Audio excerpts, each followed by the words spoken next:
Now we will start with our first segment, which is the governance segment.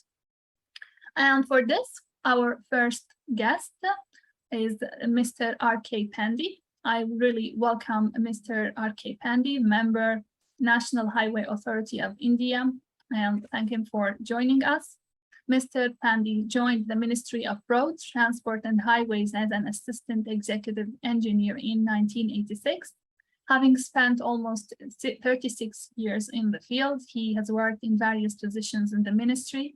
He has been responsible for the completion of National Highways Development Project, Phase 3 to 7. He was given a major responsibility for the Bharatmala Project of the Government of India with 65,000 kilometers of national highway network development.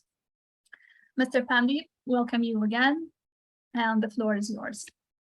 Good afternoon, everyone. I hope I am loud and clear. Friends, I represent the highway sector. Of course, I'm not talking about within the city, but of course, how to connect the cities. That is the most important part which we are taking care of. As all you know, India is one of the fastest growing economy. And for a developing country, infrastructure holds the key. When we talk about infrastructure, it covers many areas. It could be power, it could be transportation, it could be housing, it could be irrigation. But transport infrastructure is really which is the most important. In Indian scenario, the contribution of transport sector to the GDP is of the order of 5 to 6%. And when I talk about transport sector, there are a number of means of transport. And in the Indian scenario, the major most important means of transport are roadways, railways, and the airways. Even among the three, the roadways occupies the most important position because of its inherent advantages, which includes, easy accessibility, door-to-door operation, and all those. And you can imagine the importance of this sector by the figures that majority of our passenger and freight movement is through the road. When we talk about development, what is the importance and what kind of infrastructure, road infrastructure or transport infrastructure is required? A broad macro level, study reveals that each % increase in GDP will lead to increase in freight movement as well as increase in the passenger movement. This is the equation which has been developed for the Indian condition. When you know that we are developing, our GDP is increasing, our movement is increasing, and road is the most important means to travel. We'll have to cater to the requirement, and we are fortunate in the sense we have the second largest road network in the world. When I'm saying we are the second largest road network in the world, our road network is of the order of 6.3 million kilometers, which translate into 1.66 kilometers per square meter. And when I talk about this 6.3 million, it caters to both the requirement. One side, it is catering to the requirement of connectivity, and on the other side, it is catering to the requirement of the mobility. Of course, we have very, very big road network, but there are deficiencies in this road network, and which is to be improved, and which we have taken up improvement under various programs. But before I'll talk to you about the programs, because these programs are addressing on a particular kind of the road network. We have divided our road network into different categories, and three primary categories are the national highways, state highways, and the other roads. This categorization has been done on the basis of the custodian, who is the custodian of these roads. And national highway occupies the most important position, and which is the responsibility of the central government to develop and maintain.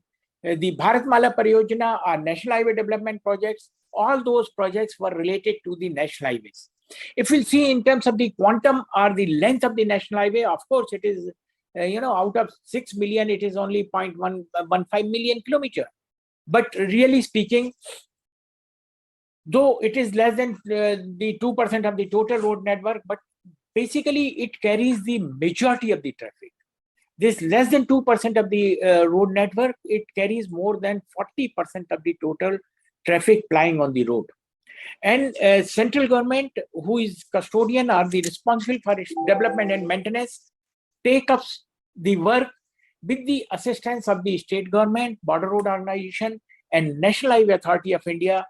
These are the implementing agency of the government of India. Next.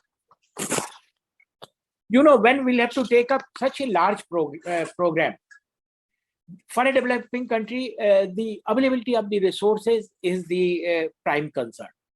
In fact, to begin with, the road sector was in the public domain.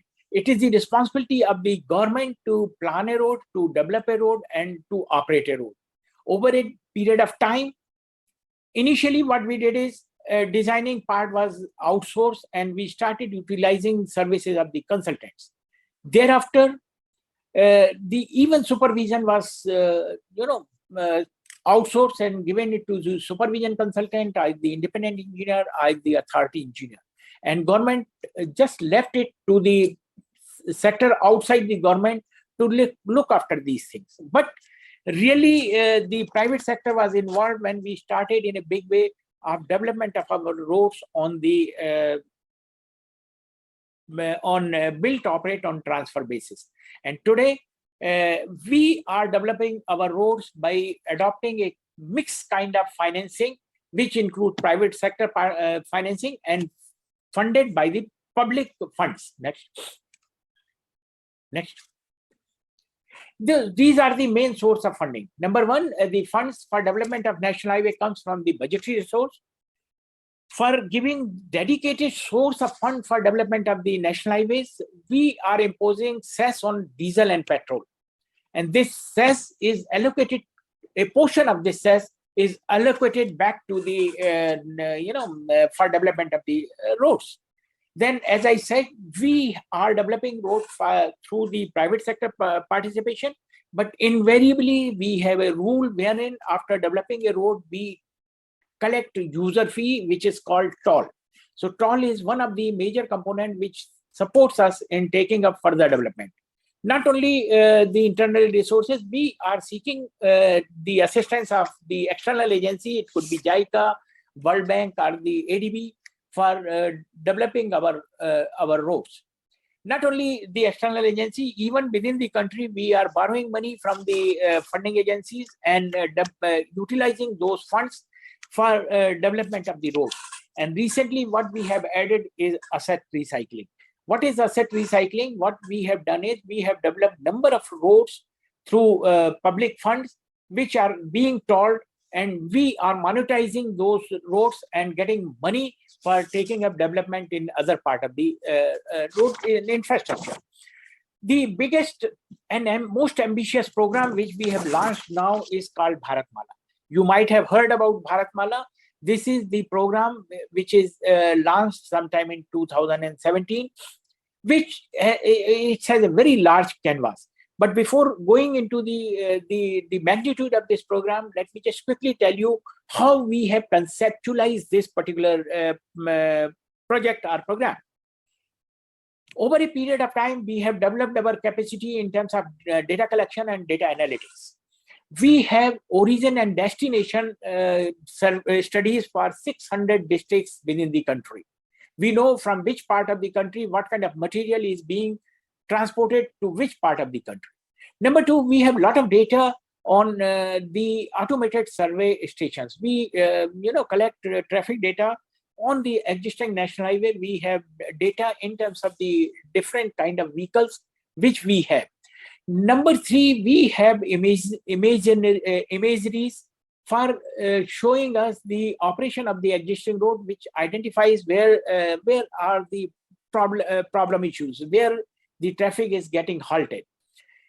On the basis of all this information, what we did is we have mapped the shortest route between the two important connecting points where the most of the traffic is moving, and identify a number of such corridors. Next. And after analysis of these corridors, we have prepared a program for development of around 65,000 kilometers of national highways. This particular Bharatmala has been divided into 6 categories, and the most important category is the economic corridor. When I say economic corridor, as I said in the beginning, that I have data for 600 districts among within the country. The point A and point B, which are the economic corridor, from where the traffic originate and where the traffic destined, are connected through economic corridors. The other corridors are those corridors which are feeding to these economic corridors. The third category is the national corridor. In fact, we have under National Highway Development Project developed our national highway network. Of course, this national highway network has been developed over a period of time. We have adopted different standards, and over a period of time, because of the development all around, these corridors have started experiencing some kind of deficiency. To remove those deficiencies in the existing corridor, a component has been devoted in Bharatmala, and that is called and covered under National Corridor Efficiency Improvement Program. Then our whole idea is to improve the border area connectivity and international connectivity to provide better connectivity to our neighboring countries. Then a component is devoted on the development of coastal road and port connectivity. The whole idea of having this component in Bharatmala is to have a kind of integrated transport development kind of philosophy in the whole project. The most important and major thrust which we have seen in Bharatmala is development of the expressway. Next.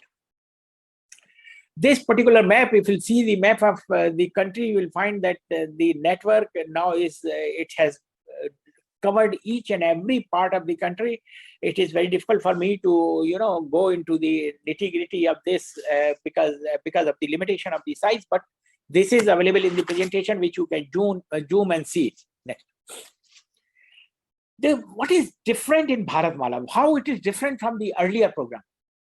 Friends, when we have taken up our earlier programs, the whole idea in NHDP, which was our most important program, which was launched earlier and at the edge of or at the verge of completion, the whole idea of NHDP was to identify deficiency in the existing road and upgrade the road at that place. It means what we did is we have adopted a kind of project kind of approach. This stretch is congested, it has to be widened to 4 lane. I'll go and widen it to 4 lane.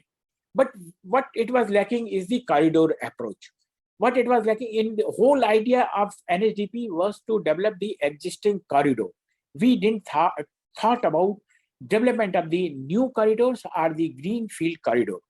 As I said in the beginning, at the time of planning of Bharatmala, we had a lot of data available with us about traffic movement in the country.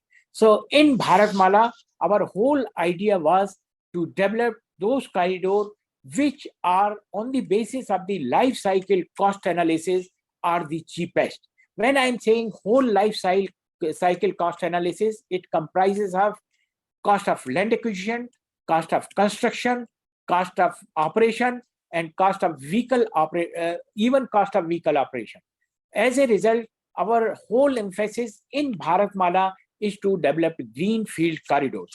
And when we are developing greenfield corridor, it is very easy to give a shape of expressway, because when we were developing the existing corridor, it was very difficult to close the access of the people who have developed their properties abutting the national highway. But once I am going for the greenfield corridor, our whole emphasis is to go for access control, greenfield, and expressway standard of roads. As a result, ultimately, when we'll complete our Bharatmala, the majority of our important corridor will be expressway standard. Next. Not only focus on expressway, two important issues. I don't know how many of you know that we have touched the construction limit as high as 37 kilometers a day. You can imagine for construction of 37 kilometers a day, what kind of natural resources are required. What I'll have to do is, I'll have to sustain this development for long.